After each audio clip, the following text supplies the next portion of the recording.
우리 시대는 아픔이 많습니다. 지금 세상을 가만히 보면 예사롭지가 않아요. 시대 말적인 징후가 굉장히 농후합니다. 겉으로는 웃고 있지만 웃는 게 아니에요. 우리 사회를 지금 병적 사회다 이렇게 말하죠. 그러니까 한두 명이 병에 걸려 있는 게 아니고 사회 전체 병적 사회다. 사회 전체가 역기능성을 갖고 있고 심각한 결함을 갖고 있는 거죠. 속으로는 다 울고 있고 상처 입은 영혼이 너무 많고요. 만나보면 분노가 꽉 차 있는 사람들이 많아요. 가정이 특별히 흔들리죠. 제가 가정의 달을 맞아서 계속 가정에 대한 메시지를 전했는데, 가정이 뭡니까? 여러분, 가정은 우리의 삶의 기초잖아요. 기초가 흔들리는 거잖아요. 네팔이 지금 지진으로 또 지진의 여진이 또 일어나고 이러면서 너무너무 불안해하는 사진들을 우리가 접합니다. 땅이 흔들리는데 잠을 제대로 자겠습니까? 돈이 있으면 뭐 하겠습니까? 그러니까 우리가 그런 형국이 된 거예요. 가정이 흔들리고 있으니까 땅이 흔들리는 거가 기초가 흔들리니까 삶이 불안전한 겁니다. 안으로 들여다보면 글쎄 10가정 중에 한 2가정 온전할까요? 확률적으로 지금 심각한, 지금 겉으로는 그냥 정상적으로 돌아가는 것 같지만 안으로 들어가 보면 위기 속에 아슬아슬하게 지내는 가정도 만만치 않아요. 많습니다. 그러니까 우리가 이런 역기능적 가정 속에서 부부의 관계 또 어려움들이 많으니까 제가 사실 몇 주 동안 가정에 대한 설교를 하는데도 어려움이 많아요. 어디에 포커스를 맞춰야 돼요? 포커스가 쉽지가 않아요. 부부에 대한 얘기를 하려고 하니 이미 헤어져 있는 가정도 적지 않거든요. 그러니까 여러 가지 이게 타겟이 쉽지가 않아요. 어려움을 겪고 있는 게 사실입니다. 그래서 저는 오늘 이제 가정의 달 5월을 이제 지나면서 가정에 대한 설교는 마감하면서 뭘 해야 될까? 또 가정에 대한 메시지를 전하려고 하다 보니까 너무 많아요. 내용이. 1년 12달 해도 모자라겠어. 오늘 또 1년 12달 가정에 대한 설교만 할 수도 없는 거고, 오늘 마감을 하면서 마지막 주에 뭘 할까 생각하다가 오늘 본문을 선택했습니다. 우리의 삶에 오늘 시대에 가장 필요한 게 뭘까? 필요한 것은 복이 아닌가? blessing, 복이 아닐까? 인류가 죄로 인해서 잃어버린 게 뭡니까? 딱 하나를 얘기하라면 복을 잃어버린 거죠. 신라권, 복을 잃어버린 것이죠. 하나님이 인류의 최초의 인간을 지으시고 세상을 만드시고 복을 주셨잖아요. 그런데 그 복을 죄로 인해 잃어버렸습니다. 그러니까 구원이 뭡니까? 구원은 그 잃어버린 복을 회복하는 게 구원이에요. 죄로 인하여 잃어버렸던 그 복을 다시 회복하는 일들, 하나님이 본래 의도하셨던 그 상태로 돌아가게 하는 것이 구원이다. 그게 바로 복인 것이죠. 창세기를 보면 여러분 1장과 2장은 창세기에서 인류의 최초의 이 천지를 창조하신 창조의 얘기가 나옵니다. 그리고 3장에 가자말자 인간의 타락, 범죄가 나오죠. 그리고 죄악이 번성해요. 그리고 하나님에게 반역하는 역사가 진행되는데 그 클라이막스가 11장의 바벨탑 사건입니다. 우리의 이름을 높이고 이 탑을 하늘까지 쌓게 만드는 인간의 문명의 그 번성, 그래서 하나님에게 도전하는 인류의 역사를 창세기 11장에 기록해요. 이 망가지고 실패했던 인간에 대한 하나님의 구원의 계획이 창세기 12장에 시작되죠. 그리고 한 사람을 불러내세요. 아브라함이라는 이름을 불러내십니다. 그리고 아브라함을 불러내시면서 아브라함에게 하나님이 언약하시는데 무엇을 언약하십니까? 복을 언약하시는 거예요. 결국은 잃어버린 그 복을 회복시키기 위해서 한 사람을 불러내시고 그 아브라함이라고 하는 한 족장을 통해서 이스라엘이라고 하는 한 민족을 일으키시고 그 이스라엘이라고 하는 민족을 통하여 온 세상의 교회를 통하여 구원을 이끌어내시고 복을 회복시키고자 하는 하나님의 드라마가 창세기 12장에 시작이 됩니다. 그 12장에 보면 이렇게 말씀하시죠. 하나님이 아브라함에게 내가 너로 큰 민족을 이루고 내게 복을 주겠다. 그리고 너는 복이 될지라. 자, 여러분, 아브라함의 복을 주시겠다고 약속하시는데 그 복을 주시겠다는 그 약속의 의도는 아브라함 자신에게 있는 게 아니고 한 개인의 축복이 아니고 아브라함을 통하여 모든 민족이 구원을 얻도록 하는 복을 얻게 하시는 거예요. 그래서 이런 이 말씀이 이어지죠. 내가 너로 큰 민족을 이루고 내게 복을 주어. 그런 말씀을 하는 거죠. 그래서 3절 하반절에 보니까 땅의 모든 족속이 너로 말미암아 복을 얻을 것이라. 복을 주신 이유는 뭡니까? 모든 민족에게 너로 인하여 많은 사람들에게 복을 주시기 위해서다. 이 말은 뭡니까? 아브라함을 복의 통로로 삼으셨다는 거예요. 여러분, 세상은 복이 뭔지를 몰라요. 복을 잃어버렸어요. 복을 스스로 받을 수 없는 상태에 이르러 있습니다. 복은 누가 줄까요? 복을 받은 사람이 복을 나눠야 되는 거예요. 복을 유통시키는 것입니다. 자, 이 복을 회복시키기 위해서 하나님이 하신 일은 뭡니까? 그 축복을 받은 사람이 축복하라는 거예요. 그래서 오늘 이 본문의 내용이 그것입니다. 24절부터 26절의 말씀, 아론과 그의 아들들에게 축복하도록 명하시면서 주신 내용입니다. 여호와는 내게 복을 주시고 너를 지키시기 원하며 여호와는 그의 얼굴을 내게 비추사 은혜 베푸시기를 원하며 여호와는 그 얼굴을 내게로 향하여 드사 평강을 주시기를 원하노라. 참 멋진 말씀이에요. 자, 여기서 눈에 띄는 건 뭐냐면 매 구절마다 시작할 때 여호와는 무슨 얘기입니까? 복은 하나님으로부터 온다는 거예요. 복은 하나님으로부터 옵니다. 이게 굉장히 중요한 개념이에요. 이런 아주 완센트 짧은 얘기예요. 복은 하나님으로부터 온다는 이 사실을 확실하게 믿고 사는 것과 이걸 모르는 것은 하늘과 땅이죠. 복은 하나님께로부터 온 게 아니라 여호와는 내게 복을 주시고. 여러분, 인간 스스로에게는 나올 복이 없습니다. 복의 원천은 하나님이십니다. 모든 복은 하나님으로부터 오는 것입니다. 하나님은 복의 하나님이세요.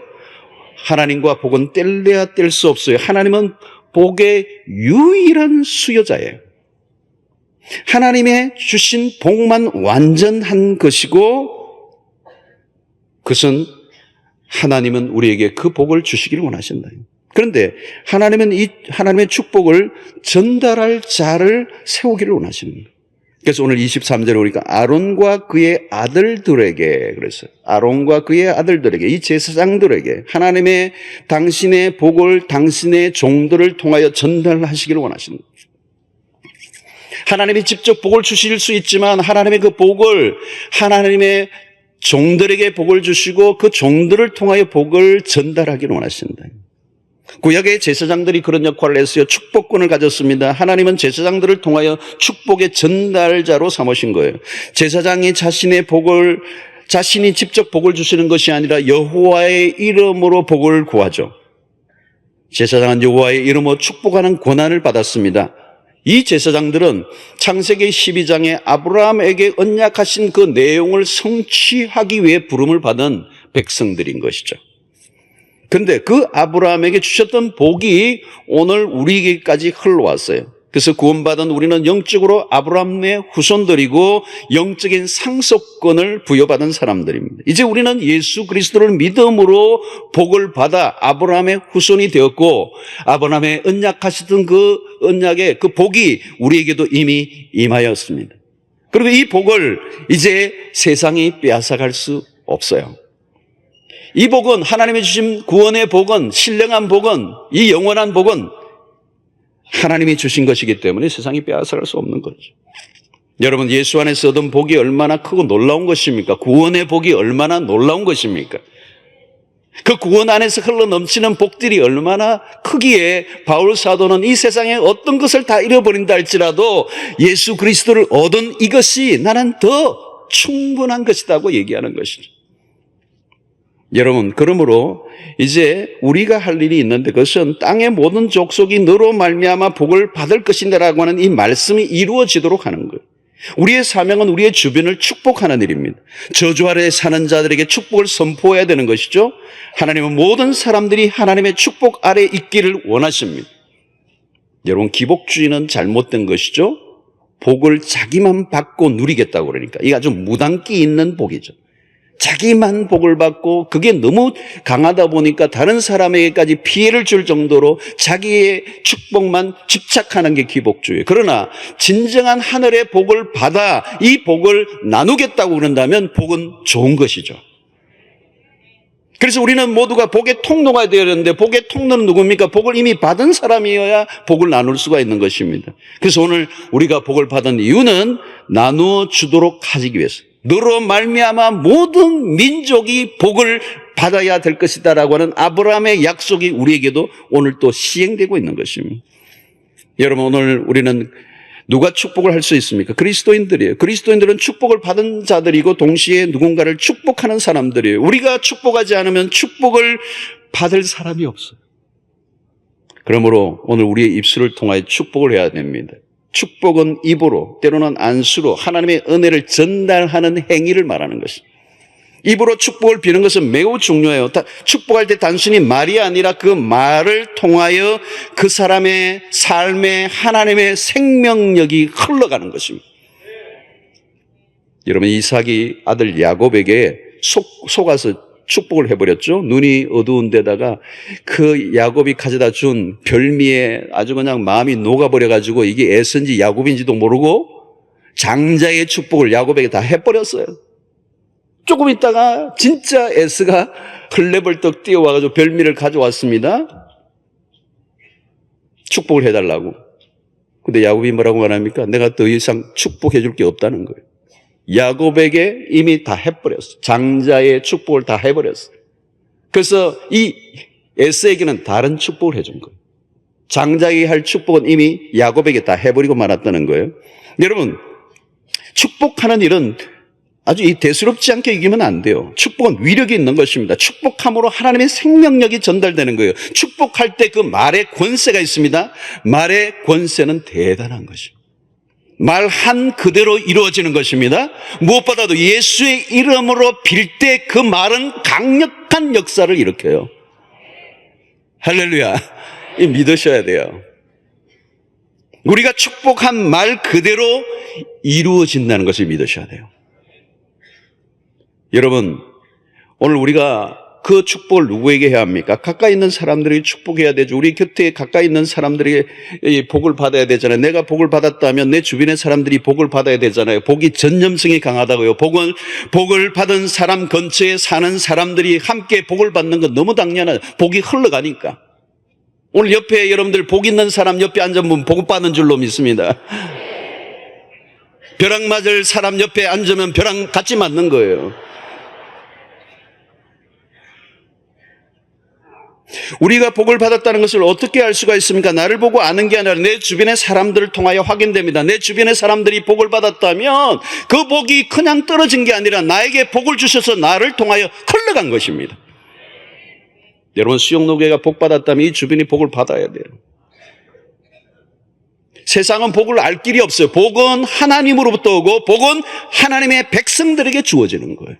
그리고 그 백성들을 통하여 그 복이 흘러가는, 복을 유통시키기를 원하신다는 거죠. 그러므로 나를 통하여 복을 받는 사람들이 많으면 그때 내가 진짜 복을 받은 사람인 걸 확인할 수 있는, 내 주변의 사람들이 어떻게 복을 받을 수가 있습니까? 우리가 복의 통로가 되어야 된다는 거예요. 하나님은 우리가 복의 통로가 되기를 원하세요. 하나님은 우리의 주변에 있는 사람들이 나 때문에 복을 받기를 원하신다는 거예요. 그래서 우리는 부지런히 축복하라는 거예요. 축복하라는 거예요. 여러분, 가장 가까운 사람들에게 축복해야 합니다. 나는 복을 받았는데 가족이 복을 받지 못한다는 게 있을 수 없는 거죠. 특별히 가족 관계 안에서 서로 축복해야 됩니다. 가정에 복이 흘러가야 합니다. 부모가 받은 복이 자녀에게로 흘러가야 정상이죠. 부모는 부지런히 자녀들에게 축복해야 합니다. 부모의 최고의 역할은 자녀를 축복하는 것. 구약의 족장들은 자녀들에게 축복했다는 거죠. 야곱이 12아들을 위하여 축복했는데 그 축복이 그대로 이루어져요. 여러분, 그 족장의 기도는 그냥 기도가 아니라 예언적 성격을 띠고 있어요. 여러분, 자녀에게 많은 유산을 남겨주지 않아도 부모가 줄 수 있는 최고의 선물은 자녀를 향하여 두 손 들어 축복하는 거예요. 그러면 자녀들이 그 기도를 듣고 자라잖아요. 그러면 그들 역시도 하나님의 축복을 자연스럽게 구하게 되어 있어요. 아, 복은 하나님으로부터 오는구나. 위로부터 오는 것이구나. 내가 땅을 판다고 복이 오는 게 아니라 하나님이 주셔야 되는 것이구나. 내가 노력하고 땀 흘린다고 되는 게 아니라 하나님이 복을 주셔야 복을 받는 것이구나. 이걸 깨닫게 되고 그것을 깨닫고 하늘의 복을 구하는 백성이 된다면 그 인생 하나님이 책임져 주실 줄로 믿습니다. 그러므로 여러분, 우리가 기회를 다할 때마다 누군가를 축복할 뿐만 아니라 축복을 받는 게 중요해요. 여러분, 고린도후서 13장 13절을 보면 이 축복의 내용, 축도의 내용이 있어요. 주 예수 그리스도의 은혜와 하나님의 사랑과 성령의 교통하심이 너희 무리와 함께 있을지어다. 어디서 많이 들어본 거 아닙니까, 여러분? 축도할 때, 목사님들이 축도할 때 이 구절을 사용하는 거예요. 주 예수 그리스도의 은혜와 하나님의 사랑과 성령의 교통하심이 너희 무리와 함께 있을지어다. 너희 무리와 함께 있을지어다. 이 말이 사실 더 성경적인 얘기예요. 근데 너무 무리하니까 좀 무시하는 것 같아가지고 주의 백성들 뭐 이러는데, 사실은 너희 무리와 함께 있을지 성경이 그대로예요. 전에 어떤 목사님이 국가 초창기도에 가서 대통령도 또 앉아있는데 너희 무리와 함께 있을지다 그랬어요. 괜찮은 기도예요. 축도예요, 축도. 그러니까 여러분, 예배의 마지막 끝은 축복이에요. 축복으로 끝나는 거예요. 하나님께 올려진 예배가 되고 그 예배의 파이널, 클라이막스, 예배를 드리고 나가는 백성들의 마지막은 뭐냐? 축복으로 끝나는 거예요. 베네딕션이죠. 여러분, 아무리 급해도 예배를 마치고 난 다음에 축도는 받고 가세요. 네. 아무리 급해도 이 축복, 마지막 축복, 예수 그리스도의 사랑과 예수 그리스도의 은혜와 하나님의 사랑과 성령의 교통하심으로 온 회중을 향하여 기도하는. 여러분, 미국의 어떤 교회는 우리와 같은 교단이 아니라 그렇긴 한데 모든 성도들이 일어나 손을 들고 서로를 축복하며 마지막 예배를 끝내요. 여러분, 하나님의 백성들에게 모두가 축복권이 있는 거예요. 예수 그리스도의 이름으로 축복할 때 그 기도는 현실이 될 줄로 믿습니다. 오늘 내용도 마찬가지잖아요, 여러분. 아주 좋은 축복 기도예요. 아론과 그의 아들들에게 하나님이 이렇게 기도하라고 가르쳐 주신 거잖아요. 여호와는 여기에 내게, 이것을 사람 이름을 너무 좋아요. 여호와는 누구누구에게 복을 주시고 누구누구를 축복하기를 원하시며, 이런 기도를 서로 하라는 것입니다. 축복하는 일은 우리가 할 일이요, 특권이요. 우리가 하지 않으면 누가 합니까? 우리가 적극적으로 복을 비는 자들이 되어야 하는 것입니다. 그래서 우리는 만나는 사람들에게 축복해 줘야 됩니다.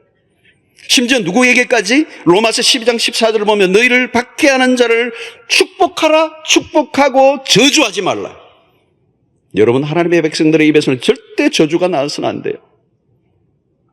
아무리 나를 박해해도 그를 축복하라는 거예요. 나를 괴롭히고 힘들게 하는 사람일수록 더 적극적으로 축복해야 돼요. 왜 그가 나를 핍박합니까? 복을 받지 못했기 때문에 그 영혼이 복을 받게 하도록 축복해 주라는 거예요. 그러면 그의 삶이 변화되어 언젠가 나를 핍박하던 그 사람의 입에서 축복이 나오도록 내가 축복해라는 거예요. 그러므로 여러분, 오늘 우리는 어떤 경우에도 저주하면 안 돼요. 우리는 축복해야 합니다. 미움이 생길수록 더 적극적으로 축복해야 됩니다. 내가 열심히 축복을 해서 우리의 주변의 사람들이 축복을 받아 그들이 나에게 다시 축복하는 이 축복의 유통이 일어나야 된다. 여러분, 우리의 아이들에 대해서도 마찬가지다. 말을 듣지 않고 속을 썩이면 부모들은 입에서 험한 말이 나오려고 할 때 참아야 됩니다. 아무리 애를 먹여도 욕을 하면 안 돼요. 무조건 축복의 언어를 선포해야 되는 것입니다. 말 안 듣고 공부를 못해도 너는 보배야, 우리 집안의 보배야, 너는 특별한 아이야, 너는 하나님의 사랑받은 아이야, 하나님이 너를 축복하실 거야.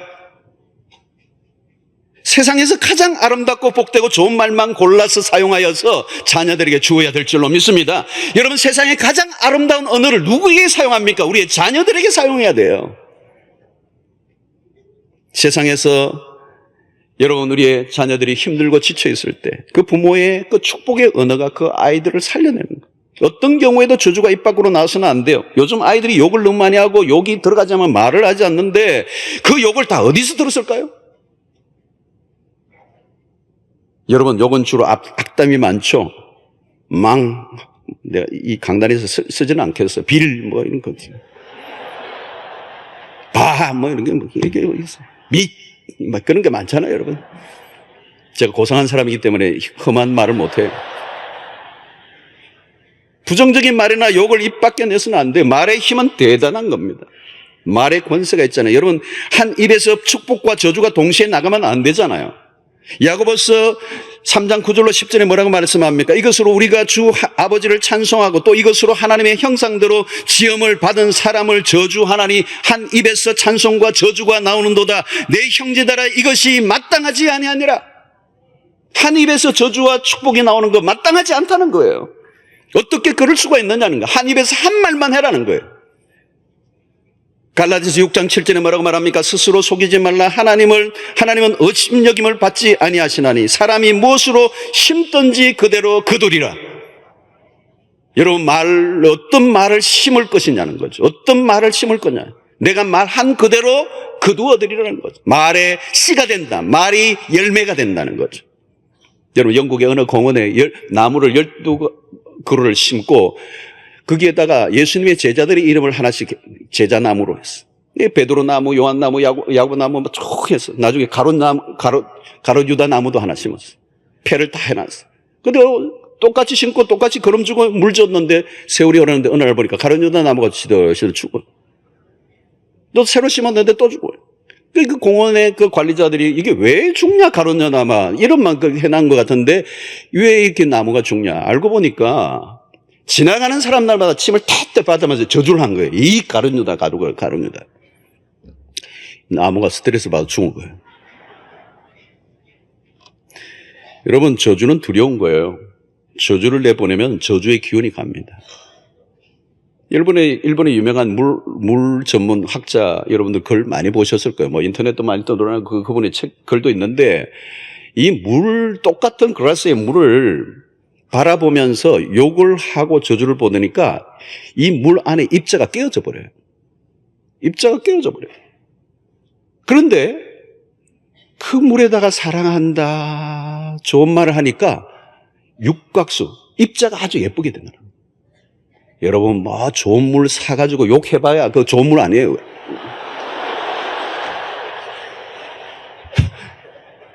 대충 물을 먹고 거기다 사랑한다 해보세요. 그 물이 진짜 물이에요. 여러분, 우리 몸이 70%가 물이에요. 이 물이라고. 여기에다가 말을 막 저주를 하거나 축복하면 달라지는 거예요, 여러분. 식물도 그렇잖아요. 식물도 마찬가지예요. 아까 나무도 그렇고요. 동물도, 이런 젖소들도 그냥 아름다운 얘기를 해주고 음악을 틀어주면 젖이 그냥 풍성하게 막 나오는데 스트레스를 팍팍 주니까 안 나오는 거잖아요. 그거 먹고 그냥 탈나버리고. 스트레스 준 그 소에서 난 우유를 먹으면 스트레스 받는 거잖아요. 자, 여러분들의 자녀들에게 혹시 저주 섞인 말들을 한 일이 기억납니까? 회개하셔야 돼요. 회개도 크게 해야 돼요. 그런 말들을 했다면 그 아이들의 기억 속에 그 말들이 기억나지 않도록 제거되도록 기도하세요. 그리고 그 말들로 상처를 입은 것들이 있다면 용서를 구하고 특별히 하나님이 그 아이의 영혼을 만져주시도록 해야 돼요. 여러분, 매를 때린 것보다 훨씬 더 파워 있는 게 말입니다. 매 정도가 아니에요. 말입니다. 말로 한 것은 일평생 그 영혼의 가시처럼 박혀서 안 빠져요. 그러면서 의식과 무의식의 세계 속에 그 아이의 삶에 영향을 미치면서 파괴가고 있거든요. 그 엄마가, 아빠가 던졌던 그 한마디의 말이 일평생. 그래서 어떤 어려움과 비극적인 상황이 오면 언제나 그 말로 결정적인 비극을 맞이할 수 있어요. 여러분들 자신도 어린 시절에 가정 속에서 들었던, 부모로부터 들었던, 형제로부터 들었던 저주가 섞인 그런 담긴 그런 이야기들, 그 말들이 있다면 지금 선포하셔야 돼요. 예수의 이름으로 그 모든 저주 섞인 말들이 떠나가라고. 여러분, 이게 굉장히 무서워요. 저주의 말을 내가 받아들여요. 그걸 믿어요, 여러분. 그래서 여러분, 오늘 우리가 나는 이제 그런 저주의 말을 받아들이지 않겠다고, 저주 대신 하나님의 축복을 받아들이겠다고, 저주의 모든 언어들은 예수의 이름으로 떠나갈지어다 선포하셔야 돼요. 그런 말들은 쉽게 잊혀지지가 않아요. 깊은 상처를 입히고 영향력을 발휘하면서 삶을 파괴한단 말이죠. 여러분, 우리는 저주하도록 부르심을 받지 않았어요. 우리 모두는 오직 축복만 하도록 부르심을 받은 사람들이 우리의 입으로 축복만 말해야 돼요. 축복을 하되 충분히 우리의 자녀들은 충분히 축복을 받으며 살아야 할 권리가 있어요, 여러분. 부모들은 자녀를 축복하세요. 자녀들은 부모를 축복하세요. 배우자들은 서로 축복하세요. 그러면 하나님이 그곳에 축복이 임하게 하실 줄로 믿습니다. 이 축복을 히브리어로 바라카라고 하는 단어에서 바라카. 헬라어로는 유로게오라는 단어인데 이 라틴어로는 동사 베레디체레에서 파생된 단어예요. 이 베레디체레라고 하는 이 단어는 칭찬이라는 의미가 돼요. 칭찬. 이 축복하다라는 말은 칭찬하다. 그 말과 같아요. 라틴어로는. 여러분, 누군가를 축복한다는 이 말은 누군가를 인정해 준다는 거예요. 누군가를 칭찬해 준다는 거예요. 예수님이 요한에게 세례를 받으시고 요단강에서 올라오시자마자 하늘이 열리고 음성이 들려 하늘 아버지가 그 아들을 향하여 뭐라고 말씀합니까? 이는 내 사랑하는 아들이요 내 기뻐하는 자다. 아주 멋진 아버지의 그 아들을 향한 기가 막힌 인정. 이는 내 사랑하는 아들이요 내 기뻐하는 자라. 하늘이 열리고 하늘의 음성이 들리니까 이 말씀이 얼마나 기가 막히겠어. 아들이 공생의 길, 그 고난의 길, 그 십자가의 길을 걸어가야 할 그친 그 아들의 가야 할 생애에 아버지가 한번 인정을 해주고 칭찬을 해주신 거예요. 박수를 쳐준 거예요. 이는 내 사랑하는 아들이요 내 기뻐하는 자다. 아마 예수 그리스도의 공생의 시간 동안에 어렵고 힘든 길을 걸어가는 여정 속에서도 아버지가 들려주시던 이 음성, 이는 내 사랑하는 아들이요 내 기뻐하는 자라는 이 음성이 그의 심령을 붙잡고 그 거친 길을 걸어갈 수 있게 됐던 힘일 거예요. 여러분, 오늘 축복이란 뭐냐? 최고의 인정, 격려, 칭찬이에요. 칭찬 중에 칭찬이 축복이에요. 축복은 뭐예요? 너를 소중히 여긴다는 거예요. 최고의 표현이요 찬사라고 할 수가 있는 거죠. 여러분, 우리 아이들에게 아주 작은 일에도 마음껏 기뻐해주고 인정해주고 칭찬해주고 있습니까? 여러분, 우리는 사회가 경쟁사회예요. 이 경쟁사회에 내몰리기 때문에 우리 아이들은 중학교만 가더라도 중학교 입학할 순간부터 애들은 스트레스예요. 왜? 공부에 스트레스. 경쟁에 내몰린 거예요. 아무리 공부를 잘해도 부모의 칭찬을 받기 어려운 구조예요. 우리의 구조는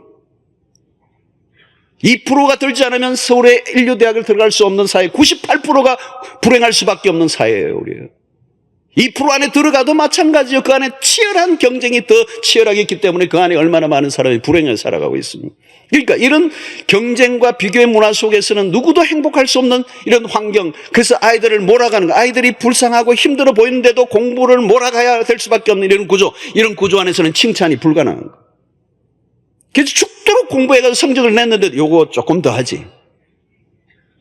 애 잡는 소리예요. 학원을 전전긍긍해서 12시 돌아왔는데도 수고했다 탁 끌어안아주지 못하고 열심히 했나? 땡땡이 안 쳤지? 학대예요, 학대. 아이들이 좀처럼 격려를 받지 못하고 살아가요. 이미 여러분, 우리의 자녀들은요 다 상처투성이에요. 들여다보세요. 부모는 그냥 무심결로 던진 얘기지만 아이들은 상처투성이에요, 여러분. 요즘 아이들이 분노가 가득 차다고요. 자기도 마음대로 안 되잖아요. 웬만한 거 칭찬 듣기 힘들잖아요. 죽도록 했는데도 조금 더 하지. 99점을 받았는데도 1점만 더 받았으면 100점일 텐데. 여러분, 아이들이 폭언을 들으며 자라면 어떻게 될까요? 공부만 못하는 게 아니라 이 자존감이 다 무너져요. 조금 성적이 떨어졌는데도 돌이니, 머리가 돌이니 그러면. 여러분, 어떤 경우에도 악담이나 저주가 나오면 안 되면 반대로 해야 돼요. 어렵고 힘들 때 축복이 필요한 거죠. 공부 못하는 게 그게 자기가 그게 쉬운 게 아니에요. 그런 삶이 공부 못하고 싶어서 못한 상태가 얼마나 힘들게 살아가는 삶인지 아세요?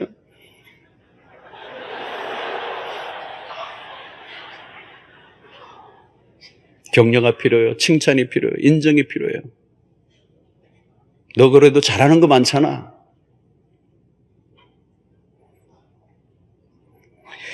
여러분, 부부간에도 격려가 필요해요. 현대사회 속에서 남성들 무거운 짐을 지고 있어요. 저는 사회생활을 직접 하지 않았기 때문에 잘 모르지만 저는 우리 교육자들이 매주일 저녁이 되면 신방 한 주간에 했던 가정들의 그 신방 보고서를 저에게 올려요. 제가 열심히 읽어요. 진짜 열심히 읽어요. 저녁에 피곤하지만 거의 다 읽으려고 해요. 11시까지 그냥 막 계속 와요.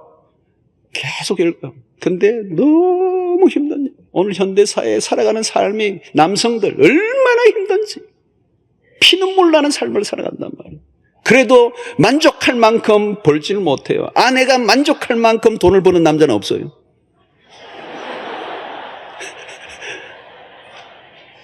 명품 가방은 끊임없이 나오고,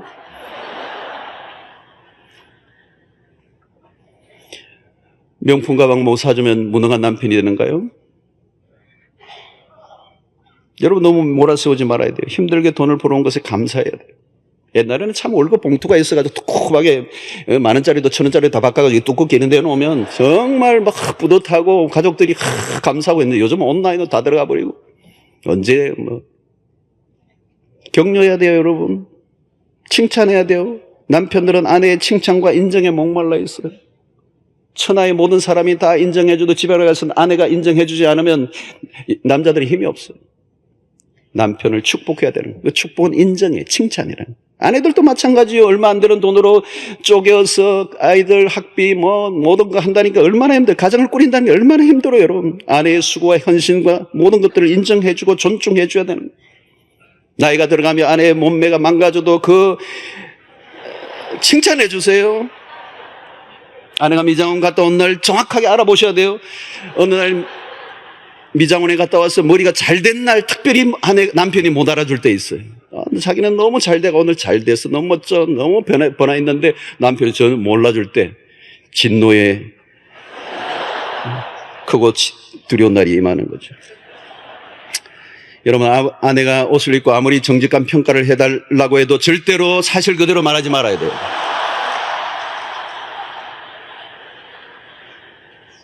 사실을 사실대로 말하는 것이 진실이 아니고 교양이 부족한 거예요.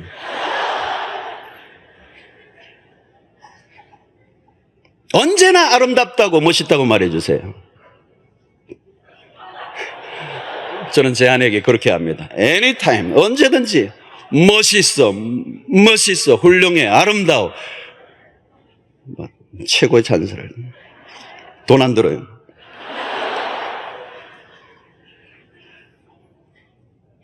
한 번씩 위기감이 올 때 정직하게 한 번만 얘기해달라고. 그래도 얘기하면 안 돼요.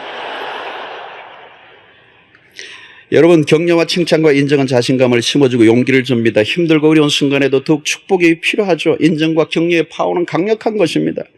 우리는 축복이 그대로 이루어질 것을 믿어요. 하나님은 우리의 축복한 말을 이루어 주시기를 원하십니다. 그러므로 축복하고 축복해 보세요. 시들했던 사람들이 살아나는 것을 보게 될 것입니다. 축복하면 어둠이 물러가게 될 것이고 그곳에 기쁨이 넘치게 될 것이고 천국이 임하게 될 줄로 믿습니다.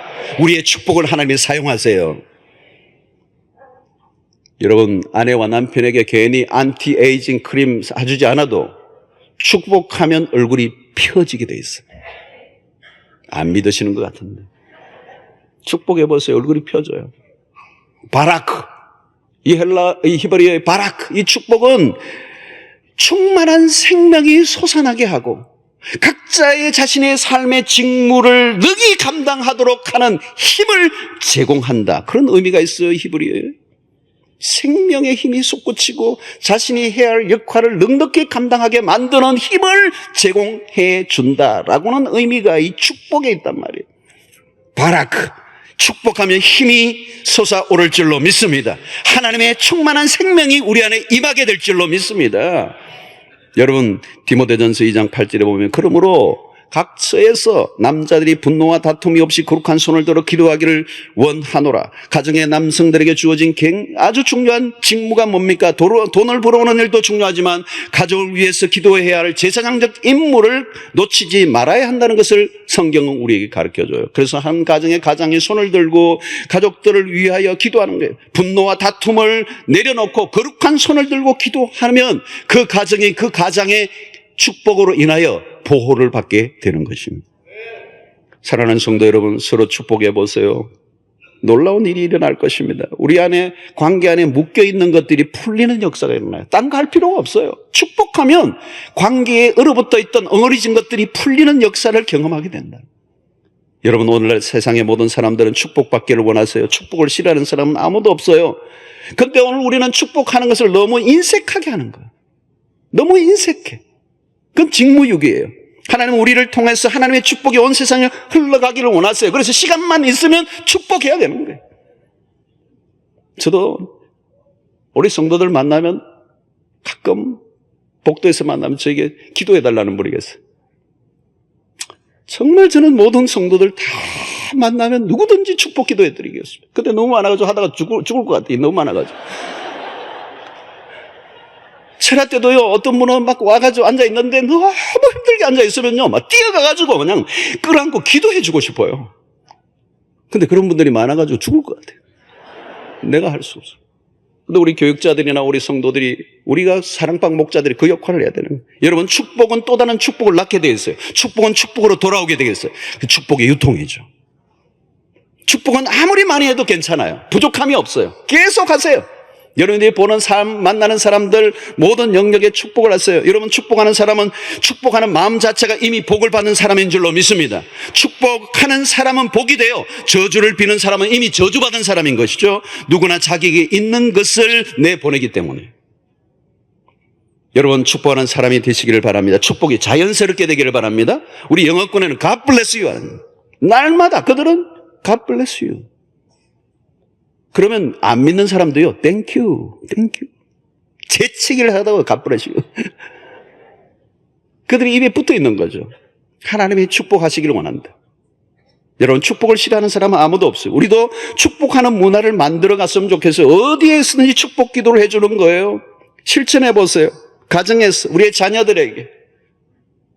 때로는 아이들이 싫어하면 밤에 잘 때, 학교 갔을 때 그 방 안에서 무릎을 꿇고 축복 기도해 주는 거예요. 아이들을 안고 축복 기도해 주는 거예요. 여러분, 우리가 축복하면 그 가정 안에 머물던 어둠이 떠나갈 줄로 믿습니다. 여러분, 우리의 삶이 갈수록 힘들고 거칠어지고 있습니다. 살다 보면 어려운 순간들을 수없이 만납니다. 사람들의 마음이 얼어붙어 있어요. 억눌려 있어요. 웅크려져 있어요.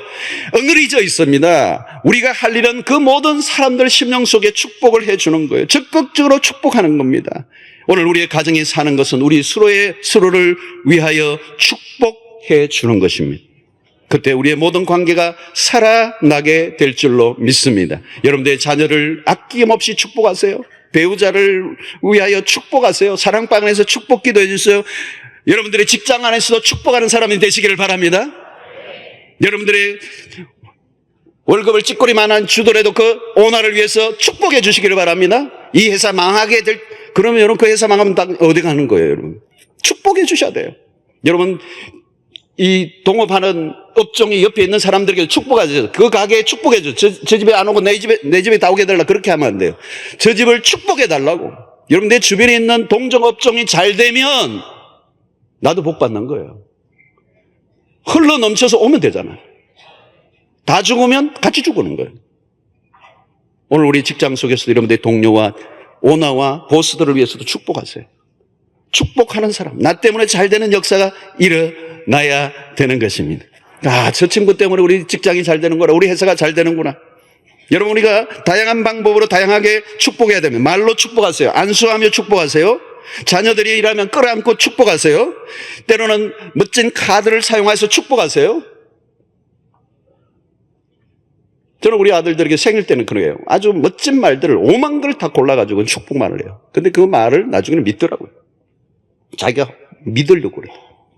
여러분, 요즘 SNS 있잖아. 너무 좋잖아요. SNS를 통하여 우리 가족들을 위하여 축복을 날렸어요. 막 날리세요. 축복을 해주세요.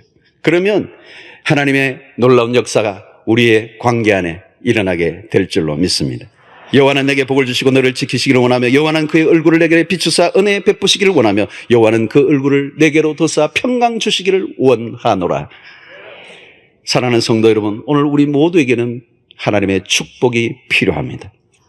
그런데 이 축복이 누구를 통하여? 우리를 통하여 이 축복이 흘러가기를 원하세요.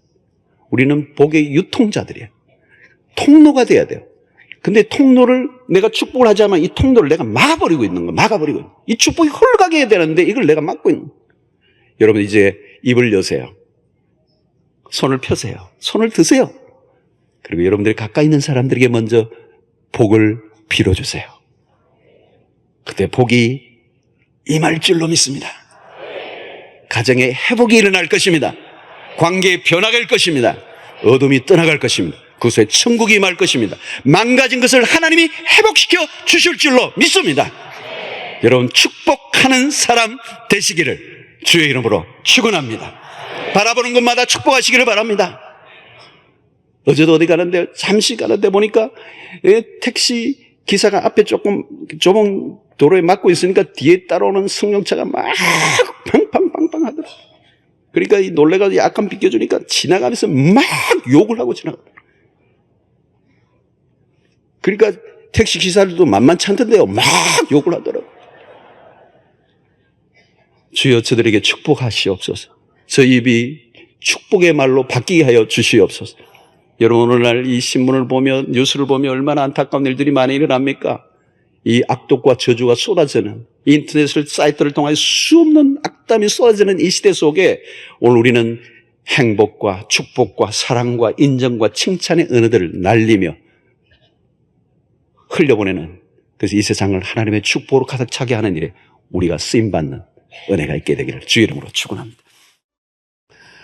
오늘은 야곱 시리즈 19번째 말씀을 여러분들과 나누겠습니다. 야곱의 인생에 요동을 쳤습니다. 오락가락하고 늘 불안정한 험악한 나그네 세월을 보내게 됐는데 그 이유 중에 하나가 뭐냐면 결국은 야곱의 정체성, 내가 누구인가에 대해서 잘 몰랐기 때문입니다. 아마 이것은 내가 누구인가 이것은 우리의 일생의 작업입니다. 사실은. 그래서 야곱은 하나님이 이스라엘로 바꾸어졌지만 그래도 여전히 정체성이 혼란되어서 내가 누구냐, 내가 누구인가를 알아야 내가 어떻게 사는가를 이제 발견하게 되고 인생의 초점이 맞춰지면서 방황을 끝내게 되는 것입니다. 야곱은 그것을 아는데 매우 많은 시간을 소요하면서 많은 낭비가 있었습니다. 자, 결국은 이제 오늘 이 본문에서 야곱이 자기의 본래 하나님이 자기를 살게 만드신 그 자기를 찾게 되는 장면이 사실 오늘 명장면이 하나 나옵니다. 요셉이 자기 아버지 야곱을 인도하여 바로 앞에 서게 하니 야곱이 바로에게 축복하매 10절에도 또 나오죠. 더블 축복입니다. 더블 블레싱. 7절에 야곱이 바로에게 축복했다. 굉장히 명장면입니다. 사실 피난민 야곱이죠. 기근을 피해서 애굽으로 온 야곱이 그 시대의 문명의 꽃을 피우고 있는 애굽의 권자에 앉아있는 그 애굽의 지존인 바로 그 휘황찬란 보좌 앞에 앉아있는 그 바로에게 기근을 피해 도망을 피신해 온 어쩌면 난민과 같은 야곱이 바로를 축복하고 있는 장면이에요. 이 대목에 오늘 우리가 초점을 맞추고 말씀을 살펴보려고 합니다. 자, 오늘 이렇게 야곱이 축복을 하게 된 근거가 뭘까? 그것은 사실 아브라함과 맺은 언약에 근거한 것입니다. 야곱이 그냥 축복한 게 아니고 하나님의 언약에 근거한 것입니다. 족장들에게 축복권이 주어졌는데 이 축복권은 한 부족에게만 주어진 축복권이 아니고 모든 민족에게 축복을 할 수 있는 그 권한을 이 야곱에게 주어졌다는 것을 이제 깨닫는 것이죠. 깨닫고 이제 바로에게 축복을 합니다. 그런데 사실 우리가 잘 아는 것처럼 야곱은 일평생 남의 축복까지 빼앗으려고 했던 사람이에요. 쟁탈하고 또 탈취하려고 했던. 그래서 형을 속이고 아버지를 속이고 또 라반의 집에 가서도 여전히 자기가 자기의 축복을 받아내려고 하는, 빼앗으려고 하는, 끌어모으려고 했던 그 야곱이 이제는 축복하는 자로 바뀌고 있는 장면을 우리가 보게 됩니다. 야곱에게 하나님이 나타나셨던 첫 번째 나타나셨던 때가 베델 사건이죠. 그 베델에 꿈을 돌베개를 베고 자는데 꿈을 꾸었습니다. 그 꿈에 하나님이 나타나셔서 여러 말씀을 하시는데 그중에 중요한 대목이 14절 말씀인데요. 내 자손이 야곱에게 지금 하는 게 내 자손이 아직 결혼도 안 했어요. 도망치고 있는 야곱에게 내 자손이 땅의 티끌같이 되어 내가 서쪽과 동쪽과 북쪽과 남쪽으로 퍼져나갈지며 땅의 모든 족속이 너와 내 자손으로 말미암아 복을 받으리라. 모든 족속이라고 그랬습니다. 어떤 한 족속이 아니라 all nations, 모든 나라. 자, 이것은 야곱에게만 주신 말씀이 아니죠. 하나님이 아브라함에게 하신 말씀이에요. 창세기 12장 3절에 땅의 모든 족속이 너로 말미암아 복을 얻을 것이니라. 자, 이것은 하나님의 구원 계획입니다. 복을 잃어버린 그 죄로 인하여 저주 아래 있는 인류를 구원하시기 위해서 한 사람 아브라함을 불러내시고 그 계보를 통하여 온 민족을 구원하시려고 하는 계획을 말씀하신 거죠. 이제 야곱이 이걸 깨달은 거죠. 이제야 깨닫고 비록 바로 앞에 섰지만 자기는 기근을 피해왔지만 자기에게 주어진 이 축복권은 한 종족에게만 속한 것이 아니고 모든 민족에게 복을 주시려고 하시는 하나님의 계획 안에 자기가 쓰임받고 있다는 것을 알았기 때문에 바로에게 지금 축복을 하고 있는 것입니다. 자, 여러분, 여기에서 우리가 신자가 가져야 될 매우 중요한 정체성을 발견하게 됩니다. 우리는 세상으로부터 무엇인가를 얻어내며 세상에 빌붙어서 살아갈 존재들이 아니에요. 우리가 세상에서 구할 것은 사실 가만히 보면 별로 없어요. 우리가 세상에 줄 것이 있는 것입니다. 세상은 죄로 인하여 복이 끊긴 상태고 모두가 저주 아래 있습니다. 그래서 하나님은 우리를 통해 이 땅의 저주를 끊어버리고 축복을 베풀기를 원하신 것이죠. 그래서 우리가 창세기 12장 2절로 3절의 말씀은 온 인류를 구원하시기 위한 하나님의 구원 계획이고 이것을 바로 아브라함을 통하여 이삭을 통하여 야곱을 통하여 그리고 그 언약의 백성인 이스라엘을 통하여 오늘의 신약인 교회를 통하여 오늘 나를 통하여 이 구원을 실현해 가기를 원하시는 것입니다. 자, 오늘 이 구절이 그렇게 중요한 거죠. 12장 2절 3절 한번 같이 한번 읽어보겠습니다. 시작. 내가 너로 큰 민족을 이루고 내게 복을 주어 내 이름을 장대하게 하리니 너는 복이 될지라. 너를 축복하는 자에게는 내가 복을 내리고 너를 저주하는 자에게는 내가 저주하리니 땅의 모든 족속이 너로 말미암아 복을 얻을 것이니라 하신지라. 너무 귀한 말씀이죠. 세상에서 우리의 역할을 말씀하는 거예요. 우리의 역할, 복의 통로가 되기를 원합니다. 우리의 최대의 사명, 우리의 존재의 이유가 뭐냐? 이 세상에 너로 말미암아 복을 받게 하시기를. 하나님은 한 부족의 족장이지만 바로에게 축복을 하는 순간 땅의 모든 족속이 내 자손으로 말미암아 복을 받으리라고 하는 이 말씀을 오늘 야곱이 수행하고 있는 것입니다. 왜냐하면 하나님은 한 부족의 하나님이 아니고 한 국가의 하나님이 아니고 모든 열방의 하나님, 모든 열방의 복을 베푸시고자 하시는 하나님의 뜻을 오늘 야곱이 깨달은 것입니다.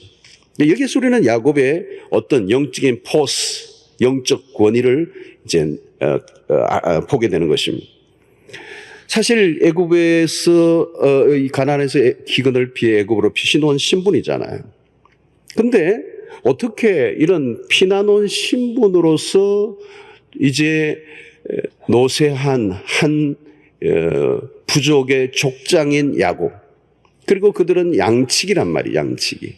이 문명사회의 애굽의 입장에서 보면 이런 양치기를 굉장히 아주 무시하는 그런 문화죠. 떠돌아다니는 양치기 정도의 수준인 아주 한 작은 부족에 불과한 야곱과 70인. 그런데 이들이 와서 있는데 이 야곱이 바로에게 축복한다. 자, 여러분, 히브리서 7장 7절을 한번 보면 논란의 여지 없이 낮은 자가 높은 자에게 축복을 받느니라. 낮은 자가 높은 자에게 축복을 받는다. 강자가 약자에게 축복을 비는 거지 약자가 강자에게 축복을 빌 수가 없는 거잖아요. 그런데 오늘 야곱이 바로를 축복하는 장면은 이건 일반적인 것이 아니라는 거예요. 인간적인 조건으로 보면 말이 안 되는 연출입니다. 누가 보더라도 야곱은 절대적인 약자고 지금 도움을 받고 있는 신분입니다. 그런데 야곱이 바로 왕을 축복한다는 것은 무엇이냐는 거죠. 이것은 야곱이 지금 하나님의 대행자로서 있는 것입니다. 바로를 축복하는 야곱은 지금 어떤 영적인 기품이 서려져 있는 것을 우리가 볼 수가 있습니다.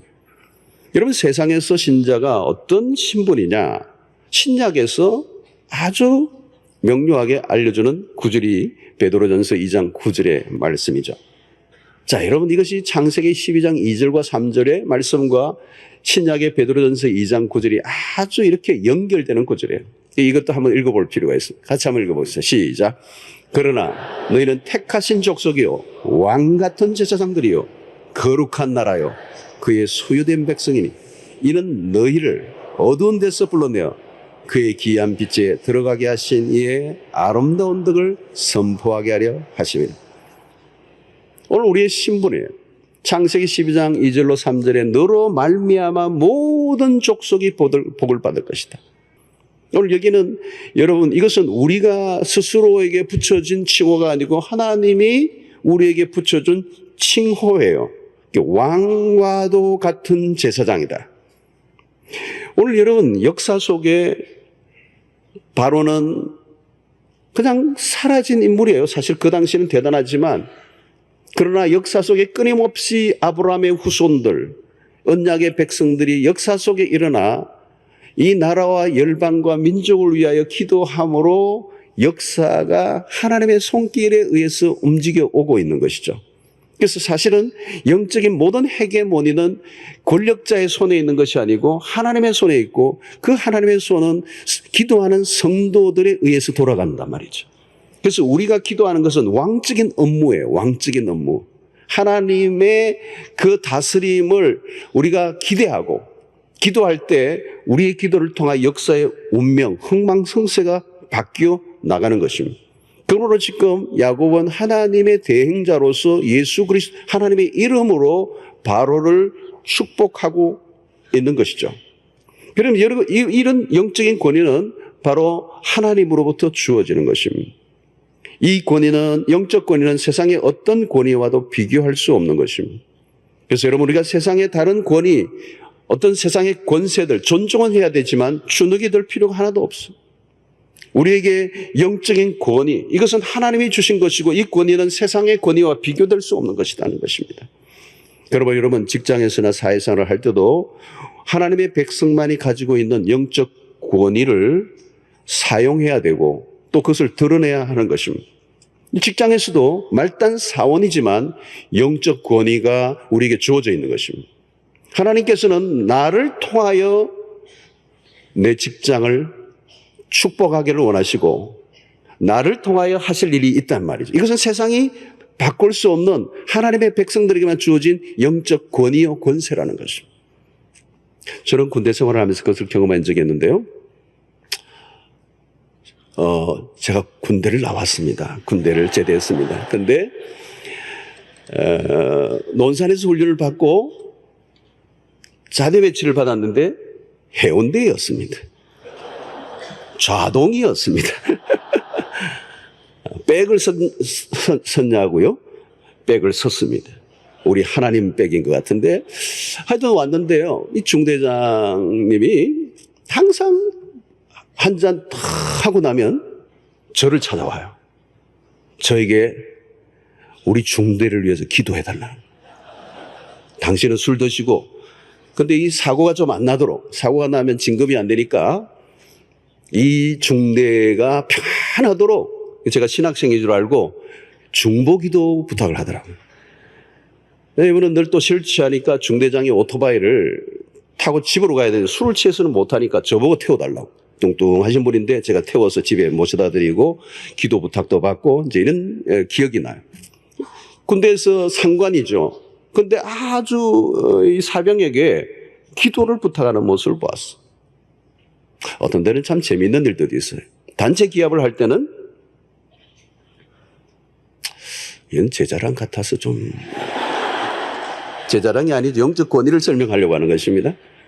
제가 있는 데서는 단체 기합이 없고 저를 최고참들이 심부름을 시켜놓고 두들겨 패는 거예요. 갔다 오면 다 얻어맞고 있는 거죠. 저를 내보낸 거죠. 여러분, 우리가 가진 영적 권위는 교회 안에서만 통용되는 것이 아니라 교회 밖에서도 통용되어야 합니다. 우리가 가진 영적 실력들을 교회 안에서보다 교회 바깥에서 드러내야 돼요. 우리는 교회 안에서만 우리의 실력을 확인하려고 할 때가 많습니다. 우리 서로 집사님, 장로님, 권사님 서로 존경하고 인정받는 곳에서는 당연하죠. 어떤 면에서. 그러나 우리의 직분이 바깥에서도 통하느냐는 거죠. 서로 존중해 주는 곳에서 일을 하는 것은 매우 쉬워요. 그러나 바깥에 가면 상황이 달라지는 우리의 직분을 세상에 인정해 주는가? 여러분, 직장에서 나 수영록의 집사거든요. 그러면 사람들이 생뚱맞게 그런데요. 그러면 인정을 못 받는 거예요. 근데 내가 수영록의 집사인데요. 아, 그러세요. 그냥 그럼 믿습니다. 이 정도 돼야 되는 거죠. 영적 포스가 나오는 거예요. 함부로 대할 수 없는. 사람들이 음담 패스를 막 직원들이 하고 있다가도 내가 지나가면 그 사람들이 입을 딱 닫아야 돼요. 뭔가 우리 안에 뿜어져 나오는 안 믿는 사람들이 모르는 것 같아도 하나님의 백성들이 가지고 있는 뿜어내는 어떤 영적 권위가 느껴져야 된다는 거예요. 이분은 함부로 대할 수 없는, 막말을 할 수 없는, 함부로 대할 수 없는 영적인 기운, 그 권위, 그 포스가 있어야 됩니다. 여러분, 돈이 많은 사람들을 보면 그 돈으로 풍겨지는 포스가 있는 것 같아요. 그냥 아무 때나 입고 나왔는데도 그 뭔가 묻어있는 자신감, 그 당당함, 그 용기. 그러면 돈이 많은 분들이 요즘 빈티지라는 옷을 입는 거예요. 빈티지. 그게 뭐예요? 구멍 난 거. 다 흐느흐느하게 된 거. 마치 아주 새 거 입으면 오히려 그게 촌티 나는 것 같은. 그래서 아주 흐름하게 입고 나오는데 뭔가 그름거리에서 나 돈 좀 있어. 이게 나오잖아요. 제가 호주에 가서도 또 아시아의 아주 빈국도 가보는데 맨발을 똑같은 맨발인데요. 호주에서 맨발을 신고 이게 백인이 이렇게 멋진 백인이 맨발을 하니까 거지같이 안 보이고 아주 멋있게 보이더라고요. 낭만이 있어 보이고. 필리핀에 이러는데 가보면 맨발을 신고 다니는 아이들, 맨발로 다니고 있는 아이들을 보면 너무너무 불쌍해 보인단 말이죠. 이게 뭔가 나오는 게 있어요. 뭔가. 여러분, 세상에 어떤 권세를 가지고 있으면 그게 뭔가 포스가 나온단 말이죠. 그러나 여러분, 세상에 가지고 있는 것들로 나오는 어떤 기품들이 있겠죠. 그러나 그것은 여러분, 그것이 있는 동안에만 유한한 것입니다. 그게 사라져버리면 병이 들거나 돈이 없어지거나 그러면 그게 없어져 버리는 것입니다. 그러나 그런 외적인 환경에 따라 가변적인 그런 권위가 아니라 영적 권위는 하늘로부터 주어지는 것이기 때문에 세상적인 환경과 조건에 의해서 변화되는 것이 아닌 절대적인 어떤 권위가 우리에게 주어져야 된다는 거예요. 여러분, 예수님이 빌라도에게 재판을 받을 때에 재판하는 빌라도가 벌벌 떨어요. 사실은 복음서를 보십시오. 예수님을 십자가에 매달게 하는 그 처형의 과정 속에 이 빌라도는 매우 심약하고 불안하고 두려움에 떨어요. 예수님은 당당해요. 바울 사도도 마찬가지입니다. 여러분, 바울 사도를 보면 여러 번의 재판을 사도행전을 보면 받게 되는데 여러 번의 재판 과정 속에서도 바울은 당당해요. 당당해. 그리고 그런 재판을 받는 변정하는 그 과정을 통하여 오히려 복음을 전하는 당당한 죄수의 모습이 전혀 아닙니다. 사도행전 27장에 보면 무슨 사건이 일어납니까? 바울을 싣고 가던 로마로 가던 이 배가 풍랑을 만나서 전복 위기에 있게 될 때 모든 사람들이 초죽음이 되고 선주와 선장도 꼼짝 못하고 있는 그 상황 속에 바울은 하나님의 권위를 얻고 이 배가 침몰하지 않을 것이며, 그리고 그들에게 어떤 지시를 해 나갈 때 사람들이 바울의 말에 귀를 기울이는 거예요.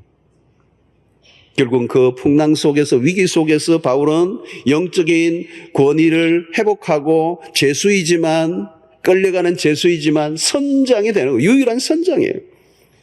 여러분, 그렇습니다. 보통 때는 세상은 대단해 보이는 것 같지만 위기가 오면요, 세상의 힘은 아무 의미가 없어요. 초라해져요. 어떤 것이 있을 때만 대단해 보이지만 어느 정도까지는 작동이 되지만 위기의 순간이 되면 세상의 힘과 자랑은 고개를 숙이고 말아요. 인간이 평시에는 힘이 있어 보이지만 자기 인생을 스스로 책임질 수 없다는 것을 모르고 살아갈 때가 많습니다. 신자는 달라요. 평소에는 별로 힘이 없어 보이고 별로 자랑할 것이 없어 보이지만 위기의 순간이 오면 하나님의 백성들은 그때 물 만난 거예요. 빛이 나는 거죠. 모든 사람들이 부들부들 떨 때 하나님의 백성들이 그때야말로 영적 권위를 회복해야 됐던 것입니다. 위기의 순간이 오면 결국 세상의 모든 자랑은 무력화되고 하나님을 의지하는 믿음의 백성들만 살아나게 되어 있습니다. 우리 인생은 우리가 책임지는 것이 아니라 하나님이 책임지신다는 것을 알고 살아간다는 게 얼마나 대단한 힘인지 알 수가 없어요. 세상 사람들은 한때 잘난 척하고 큰 소리를 칠 뿐입니다. 문제는 오래가지 못해요. 아무리 높은 권세를 가진 사람들이라도 주눅들 필요가 없는 이유가 여기 있습니다. 세상을 무시해야 될 필요는 없지만 세상이 그렇게 대단한 게 아니에요. 겉으로는 대단해 보이는데 어느 정도는 유효하고 뭔가 작동이 되는 것 같은데 안으로 들어가 보면 그렇게 허약할 수가 없어요. 그러나 하나님의 백성들은 평소에는 별 볼 일 없는 것 같아 보여도 위기의 순간이 오면 살아나요. 빛이 나요. 영적 권위가 살아나는 거예요. 바울의 모습과 같아요. 풍랑 속에서 유일하게 한 사람, 바울이 영적 권위를 가지고 백성들을 평정시키며 안심을 시키며 하나님께서 이 배를 안정케 하실 것이라는 확신을 선포할 때 모든 권한이 바울에게 오는 거예요. 할렐루야. 여러분, 우리는 어떤 경우에도 영적 권위를 가진 자로서의 기쁨을 잃어버리지 않아야 돼요. 야곱의 영적 권위는 어떻게 주어졌습니까? 그는 시행착오를 겪으며 하나님을 오랜 시간 동안에 조금씩 경험하기 시작하죠. 자, 이제 47장에까지 왔던 이 야곱은 하나님과의 관계가 깊어졌습니다. 하나님이 누구이신지 알았고 하나님과 자기와의 관계를 분리할 수 없는 관계라는 것을 알았습니다. 결국은 하나님과의 관계 속에 영적 권위가 쌓여져 가게 되는 것이죠. 그래서 바로에게 축복한다는 것은 무엇을 의미합니까? 바로를 축복하는 야곱이 가진 권세는 하나님으로부터 주어진 것이고 그 하나님으로부터 주어진 권세는 그 애고의 막강한 바로의 권세 위에 있다는 것을 이 야곱이 알았던 것입니다. 여러분, 이 영적 권위라고 하는 것은 하루아침에 주어지지 않습니다. 오랜 세월을 통해 하나님을 알아가면서 조금씩 쌓여가게 되는 것입니다. 사랑하는 성도 여러분, 다른 것은 다 잃어버려도 이 하늘로부터 주어진 믿음의 사람들이 가지는 이 영적 권위를 놓치지 않게 되기를 축원합니다. 신자가 가진 자신감은 우리로 인하여 세상의 복을 받는다는 이 확신이 있는 거죠. 내가 직장에 비록 취직해서 녹을 먹고 있지만 오늘 이 직장을 하나님이 보내신 것은 나로 인하여 이 직장이 복을 받을 것이라고는 이 확신이 있어야 자신감이 생기고 영적 권위가 일어나고 웬만한 것에 눌리지 않는 그런 영적 기품을 가진 자로 살아갈 수가 있게 되는 것입니다. 여러분, 창세기 39장을 보면 요셉이 그렇지 않았습니까? 노예로 팔려온 사람이지만 성경을 보십시오. 하나님이 요셉 때문에 요셉을 위하여 그 집에 복을 주셨다고 그래요. 그것을 누가 알았어요? 그 주인 보디발이 알았다는 거예요. 보디발이 그 사실을 알은 거죠. 야, 이 노예 출신 한 명이 우리 집에 들어왔는데 이 친구 때문에 하나님이 나를 복 주시는구나. 요셉에게도 그게 품어져 나오는 거죠. 요셉은 만만치가 않은 존재죠. 노예 출신이지만 함부로 근접할 수 없는 영적인 기품이 오는 것입니다. 결국은 자기의 집안의 모든 것을 요셉에게 맡기는 거죠. 바로 이것이 영적인 권위인 것입니다. 여러분, 우리는 세상에 빌부터 사는 사람이 아니라 나 때문에 세상이 복을 받는다는 이 확신을 가질 때 우리에게 영적 권위가 주어지게 될 줄로 믿습니다. 여러분, 누가 축복합니까? 축복은 축복을 받은 자가 축복하는 것입니다. 야곱이 바로를 축복한다는 말은 뭘까요? 바로가 축복을 받은 자가 아니라 야곱이 축복을 받은 자라는 뜻입니다. 바로를 축복한다는 것은 바로가 가지지 못한 것, 애굽의 권좌에 앉아있는 최고의 권력자이지만 바로가 가지지 못한 것을 야곱이 가지고 있기 때문에 야곱이 바로를 축복한 것입니다. 야곱은 자신이 받은 복이 무엇인가를 알고 있는 사람이에요. 영적 축복을 빌 수 있는 특권을 가진 사람은 야곱입니다. 자신이 축복을 받지도 않았는데 다른 사람을 축복할 수 없는 것이죠. 그리고 이 축복하는 일이라고 하는 것은 형식적으로 베푸는 단순한 행위가 아닙니다. 축복하려고 하면 자신이 축복을 받은 자라는 깊은 확신을 가지고 있어야 되는 것이죠. 그런 의미에서 오늘 야곱이 바로를 축복하는 이 장면은 너무도 명장면이에요. 명장면. 성도 여러분, 다른 사람을 축복할 때 그 축복한다는 그 행위는 그냥 행위가 아니에요. 축복을 할 때 이미 그 축복하는 그 사람은 축복을 받은 사람이에요. 다른 사람, 자기가 축복을 받지 않았는데 다른 사람을 결코 축복을 할 수가 없어요. 여러분, 남을 저주하며 사는 사람을 보십시오. 남을 저주하는 그 사람은 이미 저주 아래에 있는 거예요. 내가 축복을 받은 사람인데 다른 사람을 저주할 거야. 그럴 수 없어요. 내가 저주 아래에 있기 때문에 다른 사람을 저주하는 거예요. 내가 축복을 받은 사람만이 다른 사람을 축복할 수 있는 것입니다. 야곱은 이제 자기 자신이 하나님에게 축복을 받았다는 사실을 깊이 확신하고 있는 것입니다. 사랑하는 성도 여러분, 오늘 또 예수 그리스도 안에서 우리 모두가 축복을 받은 자들인 줄로 믿습니다. 이것을 믿으셔야 돼요. 하나님은 복의 하나님이세요. 아브라함에게 복을 약속하신 것, 그것은 하나님의 구원의 계획이요. 그리고 그 언약의 백성들이 오늘 또 끊임없이 너로 말미암아 모든 족속의 복을 받게 할 것이라는 그 약속이 성취됨으로 오늘 우리가 구원을 받고 이 자리에 앉아 있는 거죠. 여러분, 성경은 수없이 복을 약속합니다. 하나님은 창세기 안에서 수 없는 복을 언급하세요. 구약은 좀 더 물질적인 부분에 대해서 얘기하고 신약은 영적인 부분을 얘기하지만 사실 토탈 블레싱, 하나님이 축복하시면 모든 영역에 죄로 인하여 끊어져 버렸던 축복들이 다 회복되는 것입니다. 그러면 내 삶에 모든 막혀있는 모든 고통과 절망과 불행들이 다 끝이 나고 하나님의 축복 안으로 들어오게 될 줄로 믿습니다. 자, 그런데 우리에게 진짜의 복은 뭘까요? 다 받아도 한 가지 안 받으면 복이 아니에요. 그게 뭐예요? 에베소서 1장에서 말씀하는 신령한 복. 그것은 무엇입니까? 그리스도 안에서 하늘에 속한 복. 이것은 그리스도를 믿음으로 얻는 구원을 말하는 것입니다. 여러분, 이 세상의 모든 복은 일시적인 것입니다. 일시적인 것, 일시적인 것. 그리고 어떤 것은 내가 복을 받았다 하지만 빼앗길 수도 있는, 사라져버릴 수도 있는 복들이 많아요. 그러나 예수 그리스도 안에서 주는 이 구원의 복은 하나님의 경륜을 따라 주어진 영원한 구원이기 때문에 어떤 경우에도 빼앗길 수 없고 누구도 우리의 그 구원의 복을 빼앗아갈 수가 없는 것입니다. 그래서 우리가 구원의 복을 누린 이후부터는 아무리 누가 우리를 저주한다 할지라도 그 저주가 우리에게 먹혀들지 않아요. 할렐루야.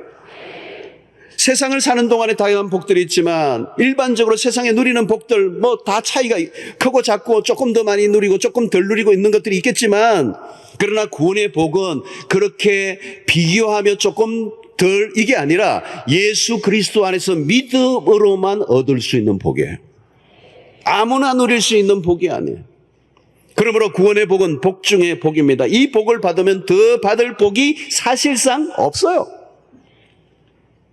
천국의 복, 영생의 복, 이게 아브라함에게 약속하셨던 창세기 12장 2절로 3절에 약속하셨던 그 복이에요.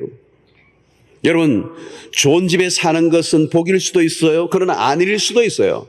그것 자체로만 복인가 아닌가를 판별할 수가 없어요. 왜? 가변적인 것이기 때문에, 일시적인 것이기 때문에. 그러나 구원의 복은 영원한 것입니다. 여러분, 전도가 뭘까요? 우리가 받은 복을, 이 구원의 복을 나누는 행위죠. 우리만 누릴 것이 아니라 다른 사람도 이 복을 누리도록 하는 것입니다. 여러분, 전도한다는 것은 대단한 일입니다. 그냥 하는 게 아니에요, 여러분. 분명히 세상적인 기준으로 보면 나보다 나은 사람인데 내가 왜 전도를 합니까? 전도를 하는 이유가 뭘까요, 여러분? 저 사람이 가지고 있는 것들이 굉장히 많이 있고 나보다 세상적인 조건은 나음에도 불구하고 내가 전도하는 이유는 내가 가지고 있는 이것이 저 사람이 가지고 있는 모든 것보다 더 탁월하고 영원하고 완전한 것이기 때문에. 할렐루야. 그러니까 당당하게 전도하는 거예요. 뭐 고대 광실에 산다 할지라도 예수 그리스도 내가 가지고 있는 이 구원의 복을 가지고 있지 않으면 참된 복이 아니기 때문에 내가 가지고 있는 이 구원의 복만이 완전하고 유일하고 영원하기 때문에 예수 믿으라고 말하는 거 아니에요. 예수 믿으라고. 여러분, 내가 가지고 있는 것이 저 사람이 가지고 있는 것과 비교조차 할 수 없는 것을 내가 가지고 있기 때문에 전도하는 거예요. 이 구원의 복, 야곱이 바로를 축복하는 그 당당함이 어디에서 나오는 겁니까? 야곱이 그 애굽의 권자의 그 휘황찬란한 보좌에 앉아있는 바로를 축복하고 있는 이 모습을 연상을 한번 해보세요. 이게 대단한 거예요. 대단해요. 지금으로 치면 베트남 난민이 청와대에 가서 박근혜 대통령에게 축복을 해주겠다고 얘기하는 것과 비슷해요. 그거하고도 비교도 안 되죠. 사랑하는 성도 여러분, 그러므로 우리는 끊임없이 축복하는 삶을 살아야 합니다. 그것이 우리의 정체성이고 우리의 사명입니다. 어떤 경우에도 이 세상이 하나님의 축복 안으로 들어오도록 저주하지 말고 축복하는 삶을 살아야 될 줄로 믿습니다. 여러분, 우리의 입에서는 저주가 나가면 안 돼요. 여러분 보세요. 창세기 12장 3절에 너를 축복하는 자에게는 내가 복을 내리고 너를 저주하는 자에게는 내가 저주하리니. 여러분, 다른 사람이 나를 축복하게 해야 돼요. 예수 안 믿는 사람이 우리를 축복해야 돼요. 그래야 나를 축복하는 사람이 그가 축복을 받아요. 그런데 그가 나를 저주하게 하면 어떻게 돼요? 그가 저주를 받게 된단 말이죠.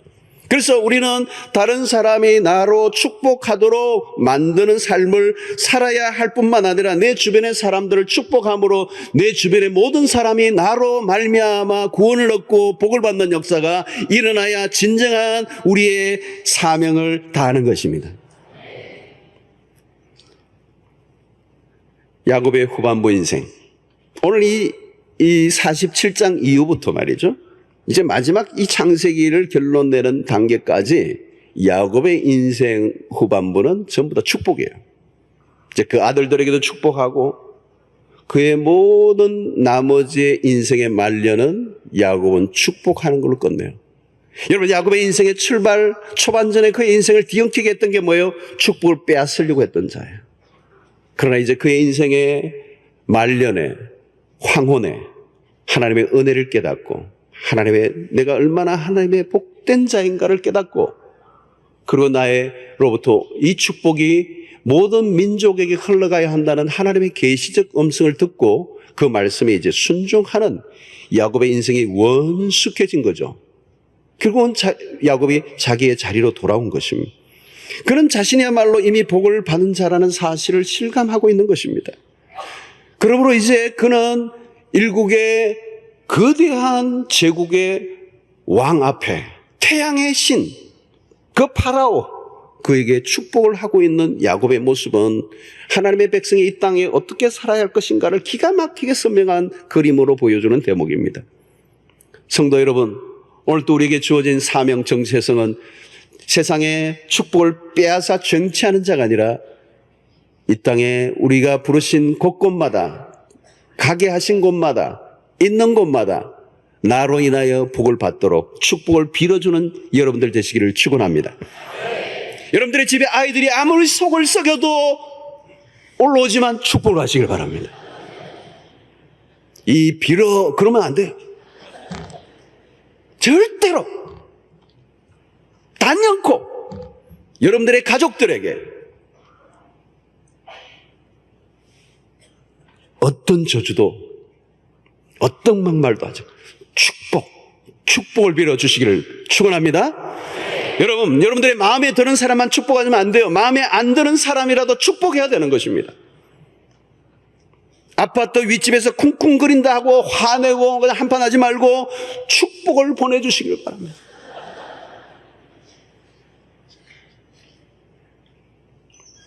축복을 안 하면 나중에 칼 들고 내려온단 말이에요. 운전하다가 누가 욕을 하고 지나가면 그래도 문을 내리고 축복을 하세요.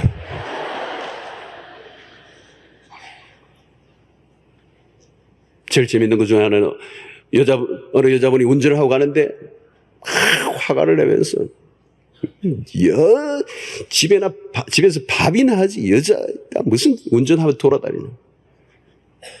그 여자분이 지금 밥하러 가거든요.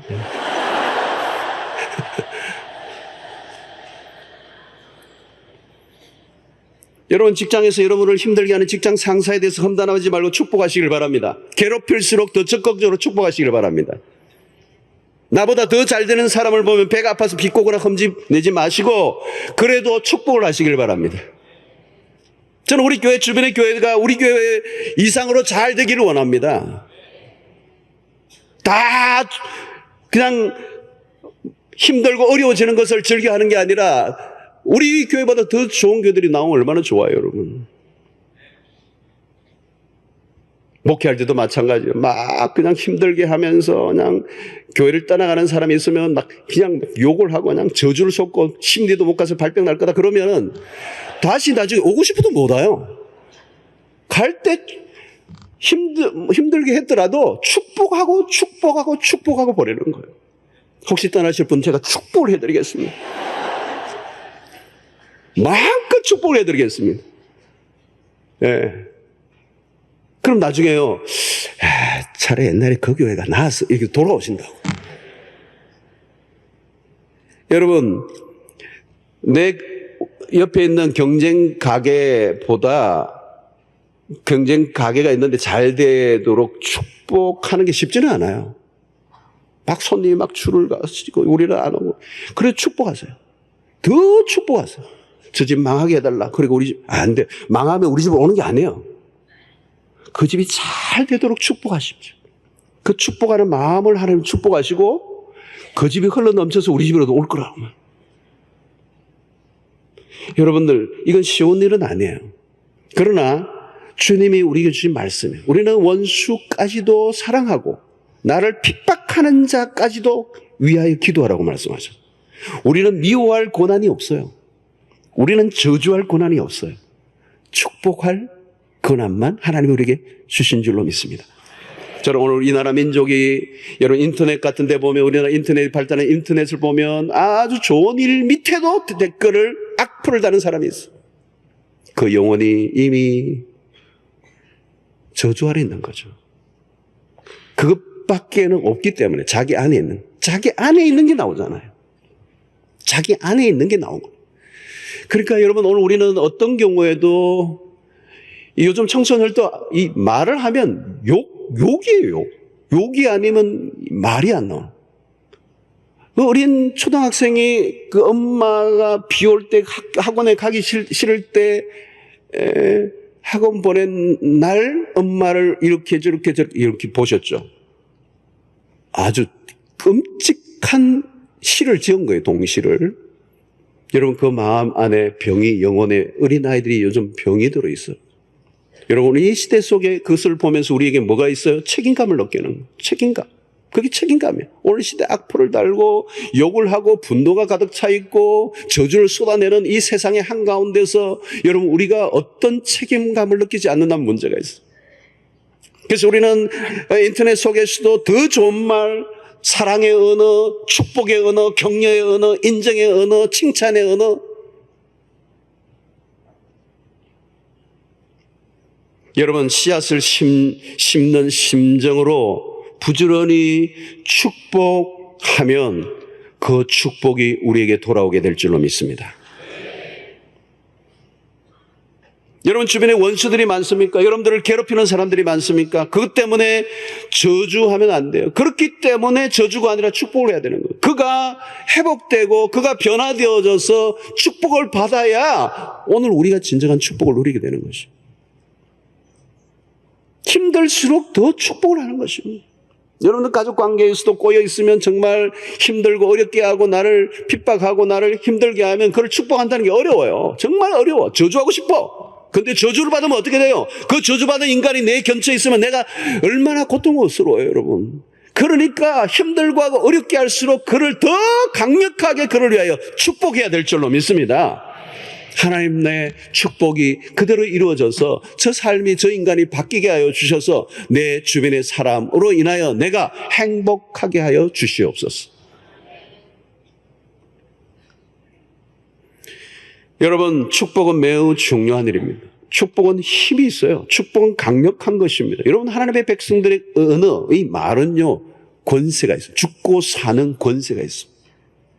말로, 혀로, 모든 일들 안에 그 말이 그대로 이루어지는 힘이 있다. 하나님의 백성들이 예수 그리스도의 이름으로, 하나님의 이름으로 그 말을 할 때 그 말은 능력이 있어요. 힘이 있어요. 그게 이루어져요. 말 한 대로 이루어진다는 거예요.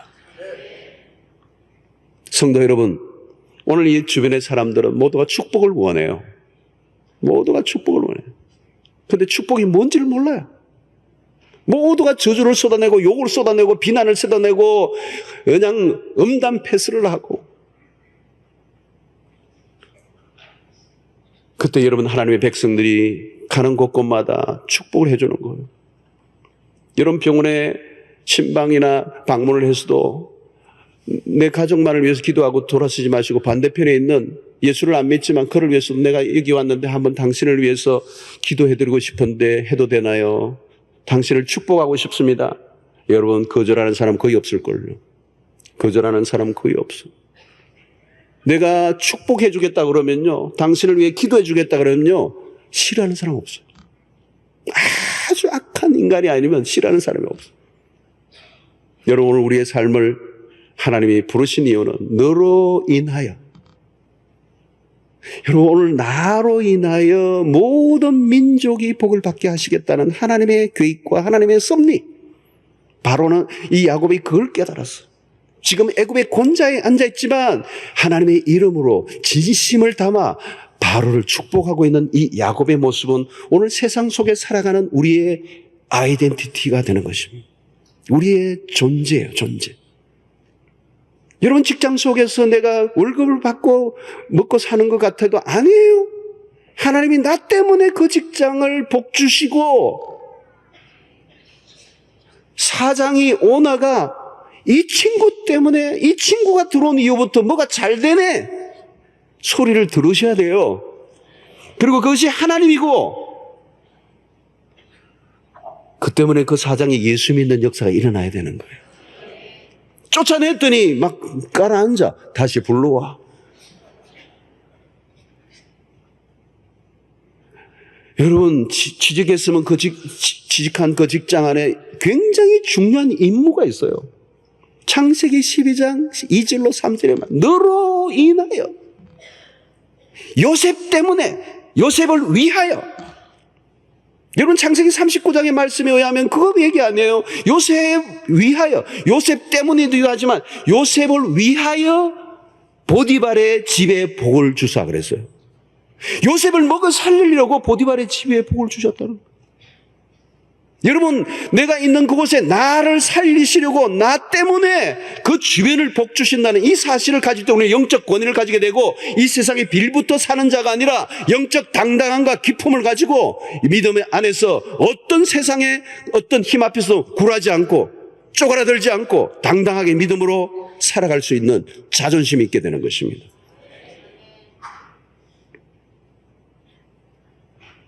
여러분 세상적으로 아무리 부유해도 그거 속지 마세요. 우리가 축복하지 않으면, 하늘로부터 임하지 않으면 복을 받을 자가 없습니다. 왜 축복입니까? 축복이라는 단어가 하나님의 복을 빌다. 복은 위로부터 오는 것입니다. 하나님이 주시는 것입니다.